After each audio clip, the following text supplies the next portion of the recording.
What a news day in the world of politics. The FBI scolds Hillary Clinton for her use of private email as Secretary of State, but then stops short of recommending any criminal charges be brought against her. That word coming just moments before President Obama joined Clinton on the campaign trail for the first time. Will today's headlines help candidate Clinton in her run for the Oval Office? And joining us to discuss that is Raphael Sonenshein from the Pat Brown Institute of Public Affairs at Cal State Los Angeles. Thank you so much for joining us, Rafe. My pleasure. Let's talk about it. Is the FBI's announcement, is it final? It is certainly not final, but it saves her campaign. Had she been indicted, this would have blown up the entire campaign. She might have had to leave the race. So her campaign continues. It's great news, but it's not perfect news. All right. There's a lot in there for her opponents to still pick over. Yeah, the Republicans are saying they're going to. They will. Speaking of the campaign, President Obama now campaigning with Mrs. Clinton.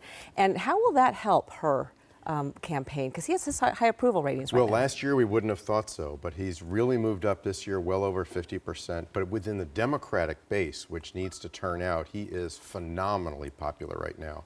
It also puts Bernie Sanders off in the past, even though he appears to still be running. I can't entirely tell what he's doing because the president is a much bigger figure and he's out pulling the party together. I think he's going to be a big force for her.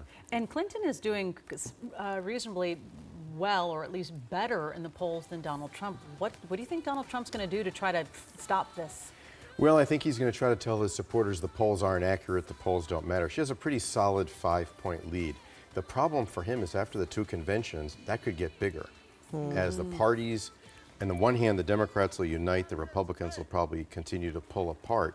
Then he's got a problem because these things tend to feed on themselves. If you're 10 points down, your supporters get a little demoralized. But, you know, he's pretty good at getting public attention and keeping the debate going the way he wants it to go. So he still has a shot. We were talking about this in the break, the strange, weird campaign that he's running. Talk a little bit about that. That was interesting. Well, Republicans are telling him he should run a more normal campaign. He should raise money. He should go to the battleground states. He should give careful speeches in front of teleprompters. Well, that's not Donald Trump. Donald Trump is running the most unusual campaign in history. He's running a solo act, beginning to end, that is pure message, almost no organization, and he argues it doesn't even take much money.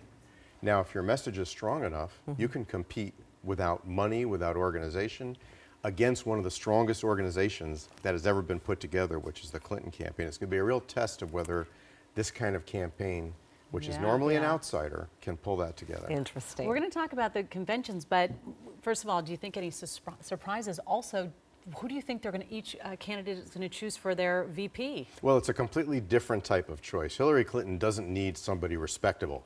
She's been around a long time. She could take the safe choice, Tim Kaine, senator from Virginia, will demoralize a lot of Democrats, kind of a little too centrist. Or she could drive the party into ecstasy by picking Elizabeth Warren. Or surprise all of us by picking Tom Perez, the Secretary of Labor, or Julian Castro, the Secretary of HUD. On the other hand, does Trump really need a VP?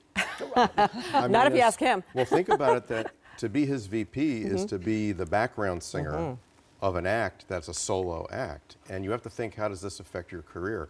I personally think his best choice would be Joni Ernst out of Iowa, but her career could be jeopardized in the future if she's apologizing for things that he said. So it may end up a Newt Gingrich or a Chris Christie for whom this would be their last act and would have a ball and wouldn't care whatever Donald Trump said. It'll be very interesting You're come the GOP convention. Guest. Thank you so much. Thank you so much, Rafe Sonenshein. Appreciate that. My And pleasure. yeah, it's fascinating to I'm see what's sure going we'll be seeing more of you in the months and weeks to come. All right, Rafe. Thank you. Again. Good stuff.